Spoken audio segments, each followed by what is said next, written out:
네, 여러분 안녕하십니까? 비전교육학입니다. 이번 시간에는 저와 함께 의사소통과 의사결정 모형 중 정책 결정 모형들에 대해서 한번 살펴보도록 하겠습니다.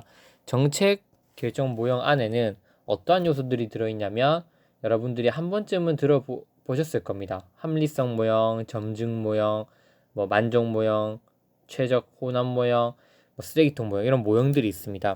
네, 어떤 분들이 이렇게 말씀하시더라고요. 제가 같이 공부를 하면서 이 부분은 정말 재미도 없고 이게 무슨 모형인지도 모르겠고 왜 해야 되는지도 모르겠다 이렇게 말씀해 주시더라고요. 근데 저랑 이제 대화를 하면서 많이 바뀌셨는데 저는 개인적으로 이 정책 결정 모형이 장학이나 혹은 동기 이론만큼 매우 중요하다고 생각합니다. 그 이유는 뭐냐면 이 정책 결정 모형이라고 하는 게 말이 어려워 보이는 거지 실제적으로 우리 일상생활에서 너무나 많이 쓰이고 있는 겁니다. 이 정책 결정이라고 하는 건 한마디로 쉽게 얘기해서 가장 최선의 어떤 대안들, 현재 목표를 세워서 지금 현재 상황에서 가장 괜찮은 대안들을 골라서 선택해 나가는 그 과정 자체가 정책 결정 모형입니다. 그래서 예를 들면 학생들이 수학여행 우리가 어디로 갈까? 그거 자체도 이제 정책 결정 모형에 따라서 선정이 되는 겁니다. 수학여행 어디로 갈지, 어느 곳으로 가는 것인지 가장 뭔가 재미도 있을 거고 교육적 효과도 클 거고 비용 면에서도 괜찮고 이런 것들을 정해 나가는 거.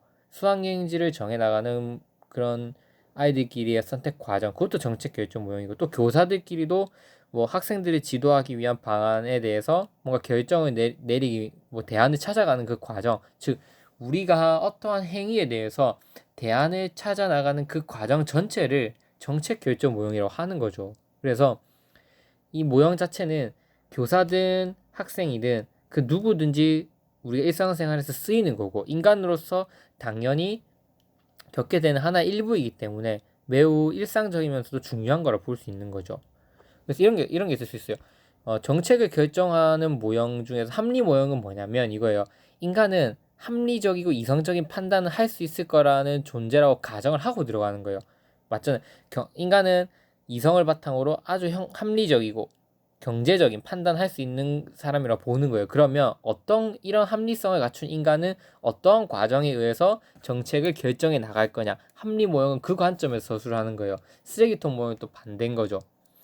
합리 모형이 아니라 여러 가지 경우들 우연히 만나서 우리가 정책 결정하게 된다 이렇게 보는 거예요. 그래서 정책 결정을 하게 된 그 과정이 다 다양하다고 보는 거예요. 쓰레기통 모형, 점증 모형, 만족 모형, 합리 모형 다 그 과정이 조금씩 다른 거예요. 그런 것들을 알아가는 재미가 있는 거죠. 따져보면. 그래서 정말 재미없을 수도 있지만 그래도 우리가 재미있게 공부를 해야 되니까 그런 면에서 우리의 일상생활에서 쓰일 수 있다는 면에서 그런 관점에서 접근하시면 조금 더 이게 유용한 지식이겠구나 이렇게 생각하실 수 있습니다. 그래서 일반적으로 정책 결정 모형이라고 한 건 뭐냐면 목표를 달성하기 위해 정책 대안을 탐색하고 내가 원하는 목표를 달성하기 위해서 어떤 대안들이 있는지 탐색하자 이거예요. 그리고 그 대안들 각각의 결과를 예측 분석해서 그 하나의 대안을 채택하는 역동적인 과정인 거예요. 그래서 어떤 목표를 달성하기 위해서 대안들이 여러 가지가 나올 거예요. 그 대안들을 하나하나 분석해보고 그리고 그 대안들이 가지는 결과를 하나하나 예측 분석하고 그리고 그 중에서 가장 참된 대안 그런 대안을 선택해 나가는 그런 역동적인 과정 자체 이게 정책 결정 모형이라고 보는 거예요. 그래서 정책 결정 과정은 정책이 추구하는 미래의 바람직한 상태인 목표 상태를 결정하는 것도 포함되고 이 목표 달성의 수단으로 정책 대안을 개발, 분석, 채택하는 일련의 과정이라고 할 수 있다. 따라서 목표도 결정하고 목표 달성을 위한 수단 같은 것들도 다 개발하고 분석하고 채택하는 이 모든 과정이 정책 결정 모형이다. 이렇게 볼 수 있는 거죠. 그래서 제가 다시 말씀드리지만 우리 학교에서 일어나는 학급 운영에서 일어나는 학생들의 어떤 정책 결정, 수학여행지를 어디로 할 건지 우리가 1년 동안 1학급 요즘 1브랜드라고 하는 게 많이 진행됩니다. 한 학교에서 한 학급별로 특색 있는 활동을 하기를 이제 많이 바라고 있거든요. 그런 것들을 이번에 1학년 1반은 어떠한 우리만의 학급 브랜드를 만들어 나갈까 이런 것들을 결정해 나가는 것. 그리고 교사는 학생 동교사끼리 모여서 학생들에게 가장 의미 있는 교육 활동을 만들어내기 위해서 그 정책 결정 모형을 쓰는 것처럼 모든 면에서 우리 이거는 쓰이고 있는 거죠. 자, 많은 문제 중에서 모든 문제가 이제 기관 즉 조직을 얘기합니다. 조직이 의지를 갖고 해결하게 되는 의지가 되는 것은 아니다. 어떤 문제의 흐름 중 일정한 점화 계기를 통해서 정책 이슈로 형성되는 게 정책 의지가 된다. 즉 우리가 전부 다 정책 결정 모형을 써서 탐색하는 거 아니라는 거죠. 우리가 어느 정도 관심을 두는 분야에 대해서만 우리가 이 정책 결정 모형을 쓰면서 그 정책을 만들어 나간다 이 뜻입니다. 쉽게 얘기해서 정책 의제 설정 단계에서 정부 의제, 이 정부 의제는 이제 조직이 어떤 핵심이라고 생각하면 됩니다. 핵심으로 채택된 문제를 바람직한 상태로 해결하기 위해서 조직은 목표를 세우고 수단을 강구하며 대안을 개발하고 비교 분석 평가하여 최적의 대안을 선택하는 일련의 행위를 하는 그 일련의 행위를 정책 결정이라고 한다. 일반적으로 이제 문제점을 이제 발견해내고 그 문제를 바람직한 상태로 해결하기 위해서 이런 정책 결정 모형을 쓰는 거죠. 일반적으로는. 따라서 정책 결정은 정치적인 성격과 합리성을 바탕으로 하는 행정적 성격을 모두 지닌다. 자, 이 부분이 시험에 나오지는 않습니다. 이 부분은 제가 정책 결정 모형이란 무엇인가에 대해 설명드리고자 끌고 들어온 거예요. 그래서 결론은 이 정책을 결정할 수 있는 모형 안에는 합리 모형도 있고, 그 다음에 뭐 만족 모형도 있고, 그 다음에 뭐 최종 모형도 있고, 그 다음 뭐 호남 모형도 있고, 그 다음에 뭐 쓰레기통 모형도 있고 다양하다. 즉 한 집단이 정책을 결정해 나가는 과정이 합리적 과정이라고 보는 사람도 있고, 아니다 만족의 과정이다, 혼합의 과정이다, 쓰레기통 모형의 과정이다. 즉 각각의 절차가 다 달라요. 정책 결정을 해 나가는 절차가 조금씩 다 다르겠죠. 그 조금씩 미묘한 차이를 우리들이 분석해 나가는 게 이 정책 결정 모형의 핵심 포인트라고 할 수 있습니다. 그래서 저는 가장 기본적인 합리 모형부터 먼저 들어갈 겁니다. 그래서 합리 모형이 정의가 뭔지 먼저 설명을 드리고, 그 다음에 합리 모형에서는 어떻게 의사결정을 인간들은 해 나갈 거냐. 즉 하나 둘 셋 넷 다섯 여섯 가지 합리적인 인간, 즉 인간은 모두 다 합리적인 걸 가정하는 거예요. 합리적인 인간들은 이렇게 여섯 가지 절차 단계에 따라서 정책을 결정해 나갈 거고, 그렇기 때문에 최선의 그 결과를 만들어 도출해낼 수 있다고 가정하는 거예요. 왜? 인간은 이성을 가지고 있으니까. 그래서 각각 세부적으로 한번 살펴보고 이제 마무리하겠습니다. 합리 모형에서 그럼 시험에 나올 수 있는 게 뭐냐면 이 결정 과정이겠죠. 합리 모형에 따라서 정책을 결정할 수 하는 그 정책 결정 과정을 서술하라고 하면 이 6단계로 서술해 주시면 돼요. 그래서 한 줄씩만이라도 이렇게 서술해 줄 수 있게 준비하시면 되고, 그리고 이거를 굳이 외우지 않아도 이해만 하면 자연스럽게 나올 수 있게 제가 이제 이해를 한번 시켜드리도록 하겠습니다. 이제 정의부터 먼저 보도록 할게요. 합리 모형에서 이제 합리라고 하는 것에 대한 정의가 뭔지 먼저 알아야 됩니다. 일단 합리성이라고 하는 거는 기대 가치를 극대화시키면서 내가 받을 수 있는 최대 손실의 최소화를 의미하는 겁니다. 그래서 내가 얻을 수 있는 최대한의 가치는 극대화시키면서 내가 얻을 수 있는 최대 손실, 나에게 발생할 수 있는 어떤 부정적 효과를 최소화시키는 것, 그게 합리성이라는 거죠. 이때 이 기대 가치는 주로 경제적 가치를 의미하는 겁니다. 따라서 합리적이다 이런 말을 하는 건 무슨 말이냐면, 인간은 자신에게 주어진 어떤 경제적 기대 가치를 최대한 극대화시키면서 그 과정에서 올 수 있는 최대의 손실들을 최소화시켜 나가는 게 합리적이다 이렇게 볼 수 있는 거죠. 이 정책 결정자는 이렇게 가정해 풍부한 지식과 경험을 갖고 있고 또 그것을 충분히 활용할 수 있는 능력을 갖춘 사람임을 전제로 하는 거예요. 어디서? 합리 모형에서는 그렇게 바라본다는 거예요. 일단 최종 모형, 만점 모형, 쓰레기통 모형 이렇게 보는 게 아니에요. 합리 모형은 인간이라고 하는 것 그리고 그 인간이 정책 결정자에 해당하는 사람들은 풍부한 지식과 경험 이걸 활용할 수 있는 사람임을 전제로 하는 거예요. 그리고 경제학 또는 경영학의 방법에 의하여 단계적으로 순서를 밟아 나가서 정말 최대한 합리적으로 정책에 대한 결정을 해 나갈 거라고 가정합니다. 합리 모형. 그래서 이름이 합리 모형인 거예요. 인간의 이성과 합리성을 전제로 하여 정책 결정 과정을 설명하며 정책 결정자와 정책 분석자가 고도의 합리성을 가지고 있어 주어진 상황 하에서 주어진 목표 달성을 극대화할 수 있는 최선의 정책 대안을 찾아낼 수 있다고 보는 정책 결정 모형이다.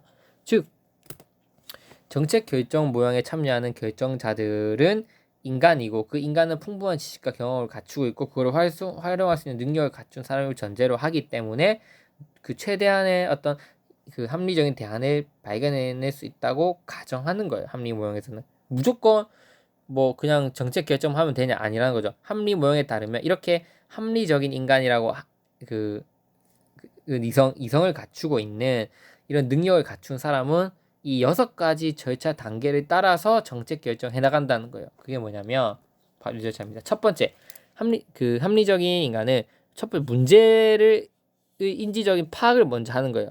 문제점이 발생하면 이 문제는 어떤 성격을 가지고 있는지, 그리고 이 문제가 발생한 원인은 무엇이고 이 문제의 심각성은 어느 정도인지 파악할 줄 안다는 거예요.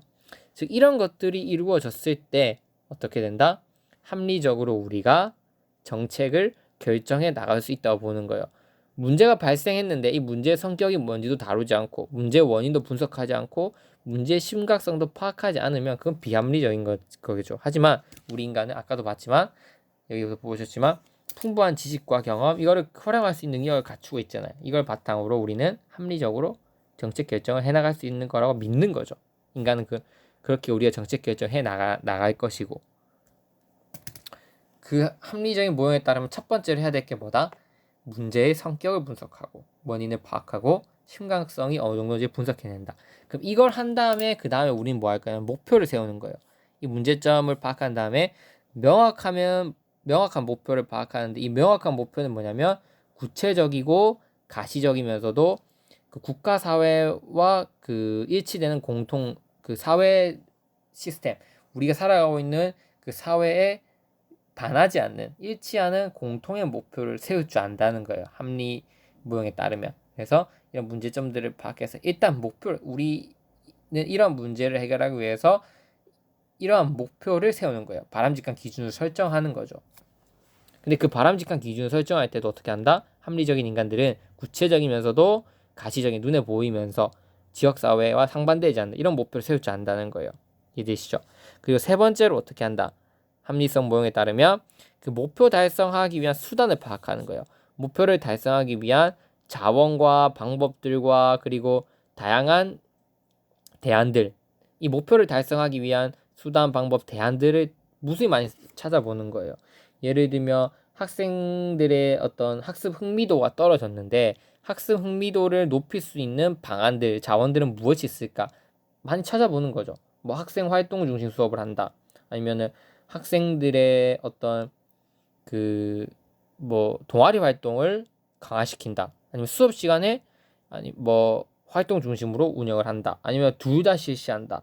아니면 뭐 다양한 방법들이 있겠죠. 그렇게 목표를 설정해 놓고 이제 문제점을 파악하고 목표를 설정하고 그 목표를 달성하기 위해서 어떠한 대안들이 있는지 한번 쭉 살펴보는 거예요. 즉 목표 달성을 위한 목표 달성을 위한 자원과 방법들을 탐색하면서 어떤 대안들이 있는지 창의력과 상상력을 바탕으로 도출해낸다. 이게 핵심 포인트예요.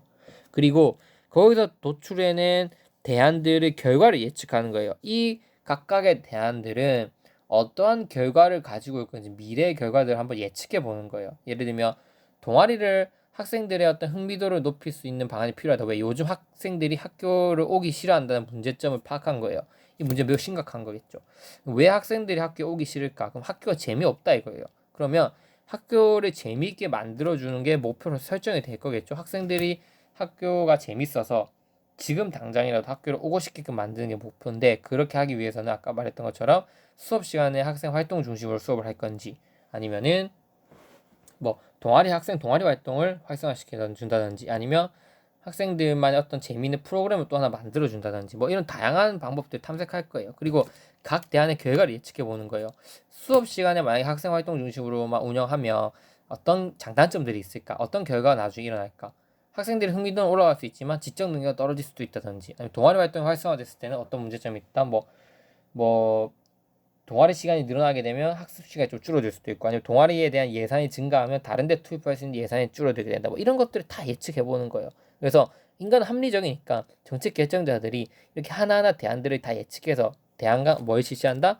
비교를 실시하는 거예요. 자, 가중치 부여 뭐가 중요하고 체제 분석, 비용 편입 분석에서 투입 대비 그 효과가 제일 높은 게 뭐가 있는지 그런 것들.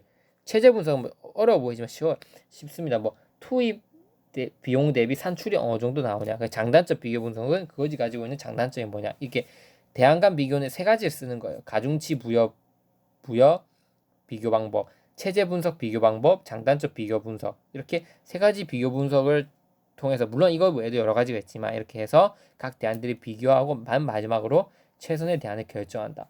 가치의 극대화 혹은 최대 손실의 극소화를 시키는 대안을 결정한다. 이게 아까 제가 말했던 한미모형의 정의지 않습니까? 여기 나왔던 거. 가치, 이때 가치는 경제적 가치겠죠. 경제적 가치의 극대화 혹은, 물론 상황에 따라서 경제적 가치가 아니겠지만 일단 기본적으로 경제적 가치 가지고 오는 것의 극대화, 그리고 최대 손실, 내가 얻을 수 있는 손실을 그래도 그걸 최소화시키는 대안을 설정해 나갈 거다. 이렇게 인간은 해 나갈 수 있다고 보는 게 합리모형의 관점에서 정책이 어떻게 결정돼 나가는지 바라보는 거죠. 이 6단계에 따라서 이루어지는 거예요. 그래서 재밌지 않습니까? 뭐 진짜 솔직히 우리 누구나 주변에서 일어나는 것 같고 틀린 말 아닌 것 같고, 이런 것들을 바탕으로 해서 뭐 우리 토의법, 토론법 아니면 무수히 많은 어떤 결정 과정들이 나타나는 거예요. 이해되시죠? 근데 물론 이 합리성 모형이 가지고 있는 단점이 있어요. 과연 인간이 합리적일 수 있는가, 뭐 이런 부분들, 그런 것들에 대한 단점도 있지만 제가 보다 강조드리고 싶은 것은 합리 모형에서 추구하고 있는 이 6단계 방법, 이거에 대해서 반드시 숙지를 하고 계셔야 됩니다. 구체적으로 어떤 것들인지 한번 살펴보겠습니다.